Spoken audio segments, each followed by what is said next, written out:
کیا آپ نے کبھی سوچا ہے کہ ایک شخص کس طرح آنے والی نسلوں کو متاثر کر سکتا ہے؟ جاننے کے لیے ساتھ رہیے۔ السلام علیکم، میں ہوں شاہدہ پروین اور آپ دیکھ رہے ہیں تزکیہ اردو۔ ایک دن ایک بدوی مسجد میں داخل ہوا اور پیشاب کرنے لگا۔ حضرت محمد مصطفیٰ صلی اللہ علیہ وسلم کے صحابہ کھڑے ہو گئے اور اس شخص کو روکنے کے لیے چلا اٹھے، تاہم نبی پاک صلی اللہ علیہ وسلم نے اپنی بے مثال حکمت کے ساتھ انہیں اس شخص کو فارغ ہونے کا حکم دیا اور پھر نرمی سے مسجد کی پاکیزگی کی اہمیت بیان کی اور انہیں پانی سے اس جگہ کو صاف کرنے کی ہدایت دی۔ یہ واقعہ نبی پاک صلی اللہ علیہ وسلم کے منفرد اور شفیق تعلیمی طریقہ کار کی عکاسی کرتا ہے۔ نبی پاک صلی اللہ علیہ وآلہ وسلم کے طریقے انقلابی تھے۔ انہوں نے محض علم ہی نہیں دیا بلکہ دل و دماغ کو متاثر کیا اور انہیں پروان چڑھایا۔ ان کی تعلیمات ہمدردی اور شفقت پر مبنی تھیں، جو وقت کی قید سے آزاد اور ہر دور میں قابل عمل ہیں۔ ذرا سوچئے، اگر ہم اپنے روزمرہ کے معاملات میں ان کی حکمت کا تھوڑا سا بھی حصہ اپنائیں تو ہم کتنی بڑی تبدیلی لا سکتے ہیں۔ آئیے ان کے کچھ تعلیمی طریقوں پر ایک گہری نظر ڈالتے ہیں۔ نمبر 1، ذاتی تعلق۔ نبی پاک صلی اللہ علیہ وسلم لوگوں کے ساتھ انفرادی طور پر جڑنے کی غیر معمولی صلاحیت رکھتے تھے۔ وہ ہر شخص کی انفرادیت، کمزوریوں اور سیکھنے کے انداز کو پہچانتے تھے۔ مثلاً وہ بچوں کے لیے سادہ تشبیہیں استعمال کرتے تھے اور علماء کے ساتھ گہرے مباحثوں میں مشغول ہوتے تھے۔ انہوں نے اس بات کو یقینی بنایا کہ ان کی تعلیمات سب کے لیے قابل فہم اور معنی خیز ہیں۔ نمبر 2، قصے سنانا۔ نبی پاک صلی اللہ علیہ وسلم اکثر پیچیدہ خیالات کو سادہ اور یادگار انداز میں پیش کرنے کے لیے کہانیاں سناتے تھے۔ یہ حکایات سامعین کے تجربات سے ہم آہنگ ہوتی، جس سے وہ مزید اثر پذیر ہوتی۔ مثلاً انہوں نے ایک طوائف کی کہانی بیان کی جسے پیاسے کتے کو پانی پلانے کی وجہ سے اللہ نے بخش دیا تھا۔ نمبر 3، عملی نقوش۔ ایک اور اہم طریقہ عملی نمائش تھا۔ نبی پاک صلی اللہ علیہ وسلم نے صرف لوگوں کو کرنے کے لیے نہیں کہا بلکہ عمل سے انہیں دکھایا۔ انہوں نے فرمایا، تم میں سے بہترین وہ ہے جو قرآن سیکھے اور سکھائے۔ انہوں نے قرآن کی تعلیمات کو اپنے عمل اور باتوں کے ذریعے مثال بنایا، تجارت میں دیانتداری، بچوں کے ساتھ صبر اور سب کے ساتھ مہربانی کو ظاہر کیا۔ نمبر 4، نرمی سے اصلاح کرنا۔ نبی پاک صلی اللہ علیہ وسلم نرمی سے اصلاح پر یقین رکھتے تھے۔ سختی سے ڈانٹنے کی بجائے وہ مہربانی اور سمجھ بوجھ سے لوگوں کو بہتر طریقہ عمل کی طرف رہنمائی کرتے تھے۔ مثلاً جب ایک نوجوان نے بائیں ہاتھ سکھایا تو نبی پاک صلی اللہ علیہ وسلم نے نرمی سے اسے مناسب آداب یاد دلائے، جس کا گہرا اثر ہوا۔ قرآن بھی اس طریقے کی حمایت کرتا ہے۔ اللہ تعالیٰ فرماتا ہے، اپنے رب کے رستے کی طرف حکمت اور اچھی نصیحت کے ساتھ بلاؤ اور ان سے بہترین طریقے سے مباحثہ کرو۔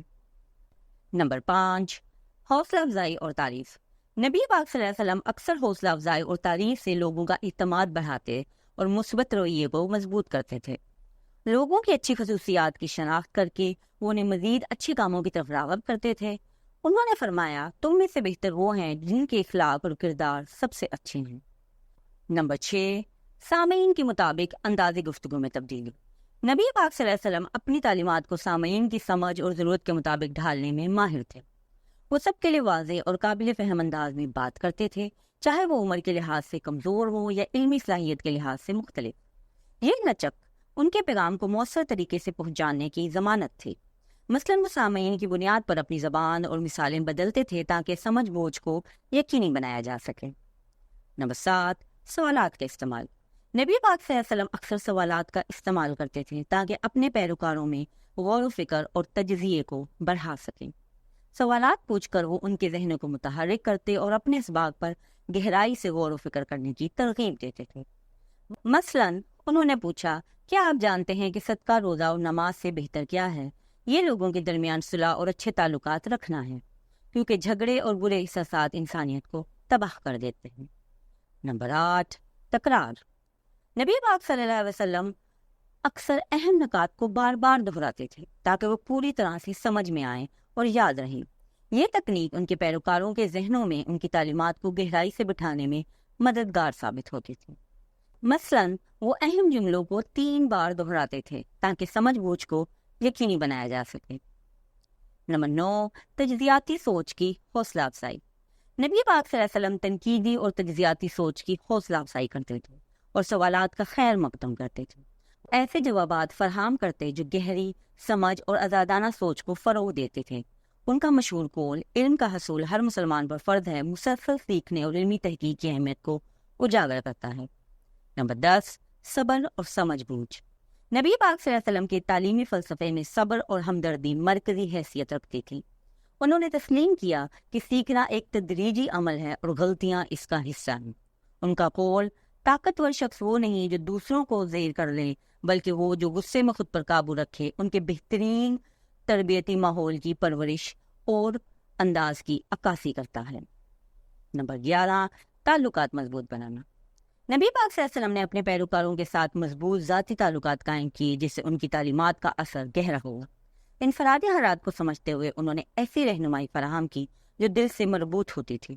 ان کے ساتھیوں کی ان کی تعلیمات کے لیے قربانی دینے کی آمادگی ان تعلقات کی قوت کی عکاسی کرتی ہے۔ نمبر 12، کردار سازی پر زور۔ نبی پاک صلی اللہ علیہ وسلم نے اخلاقی اور سماجی ذمہ داری کی تعلیم پر زور دیا، جس میں ایمانداری، احترام اور انصاف جیسے اقدار شامل ہیں۔ ان کی تعلیمات نے معاشرتی ہم آہنگی کے لیے ضروری اقدار کو فروغ دیا۔ انہوں نے فرمایا، جو تم اپنے لیے پسند نہیں کرتے وہ دوسروں کے ساتھ بھی نہ کرو۔ ہمدردی اور اخلاقی رویے کی اہمیت کو اجاگر کرنے کا یہ بہترین اصول ہے۔ نمبر 13، ثابت قدمی۔ نبی پاک صلی اللہ علیہ وسلم کے طریقے کی ایک خاصیت ثابت قدمی تھی۔ ان کی ثابت قدمی اور باتوں نے اعتماد کو فروغ دیا اور ان کی تعلیمات کو مضبوط کیا۔ یہ اصول قرآن میں بھی واضح ہیں۔ اے ایمان والو، تم کیوں وہ باتیں کہتے ہو جو تم خود نہیں کرتے؟ اللہ کی نظر میں یہ بہت ناپسندیدہ ہے کہ تم وہ کہو جو تم خود نہیں کرتے۔ نمبر 14، مثبت توجہ۔ نبی پاک صلی اللہ علیہ وسلم لوگوں کی مثبت خصوصیات پر توجہ دیتے تھے اور ان کی تعریف کرتے تھے۔ ان کا یہ طرز عمل ان افراد کی خود اعتمادی کو بڑھانے اور ان میں مزید اچھے اعمال کی تحریک پیدا کرنے میں معاون تھا۔ نمبر 15، عمومی تعلیم۔ حضرت محمد مصطفیٰ صلی اللہ علیہ وسلم لوگوں کو عمومی تعلیم دینے کا بھی خیال رکھتے تھے تاکہ ان کی رہنمائی اور سیکھنے کی راہ میں کسی قسم کی رکاوٹ نہ ہو۔ ان کی تعلیمات میں ہر شعبہ زندگی کی رہنمائی شامل ہوتی تھی، چاہے وہ تجارت ہو، اخلاقیات ہو یا عبادات۔ انہوں نے فرمایا، تم میں سے بہترین وہ ہے جو اپنی بیویوں کے ساتھ بہترین سلوک کرتے ہیں۔ نمبر 16، مختلف تعلیمی طریقے۔ نبی پاک صلی اللہ علیہ وسلم نے مختلف تعلیمی طریقے استعمال کیے، جیسے کہ کہانیاں سنانا، سوالات پوچھنا اور عملی مثالیں دینا اور نصیحت کرنا۔ ان کا یہ جامع طرز عمل ہر شخص کے سیکھنے کی استعداد کو مد نظر رکھتے ہوئے تھا اور تعلیم کو مؤثر بناتا تھا۔ نمبر 17، صبر اور تحمل۔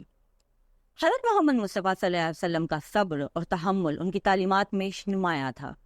وہ لوگوں کی غلطیوں کو برداشت کرتے اور انہیں نرمی سے اصلاح کی طرف مائل کرتے تھے۔ ان کی مثال میں ایک واقعہ ہے جب انہوں نے ایک صحابی کو نرمی سے سمجھایا کہ نماز میں غلطی کو کیسے درست کیا جائے۔ نمبر 18، توجہ سے سننا۔ نبی پاک صلی اللہ علیہ وسلم اپنی بات سنانے کے ساتھ ساتھ دوسروں کی بات بھی غور سے سنتے تھے۔ ان کی توجہ کا مرکز صرف اپنی بات نہیں ہوتا تھا بلکہ وہ دوسروں کی باتوں کو بھی اہمیت دیتے تھے۔ نمبر 19، لوگوں کی صلاحیتوں کو پہچاننا۔ نبی پاک صلی اللہ علیہ وسلم ہر شخص کی منفرد صلاحیتوں کو پہچانتے تھے اور انہیں ان صلاحیتوں کے مطابق رہنمائی فراہم کرتے تھے۔ ان کا یہ طرز عمل لوگوں کو اپنی بہترین کارکردگی دکھانے کی تحریک دیتا تھا۔ ایک مثال میں انہوں نے حضرت خالد بن ولید کو فوجی کمانڈر مقرر کیا کیونکہ وہ میدان جنگ میں ماہر تھے۔ نمبر 20، ہمدردی اور مہربانی۔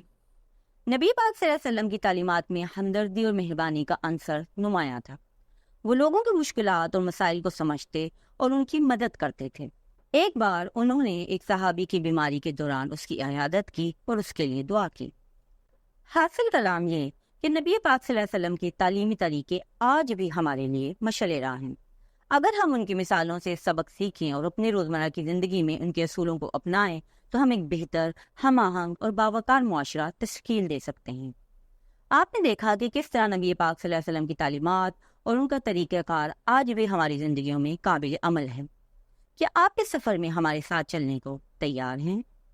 تو اگلی بار تک آپ جہاں بھی ہوں امن اور فضل کے سائے میں ہوں۔ السلام علیکم ورحمۃ اللہ وبرکاتہ۔ لائک اور سبسکرائب کرنا نہ بھولیے گا۔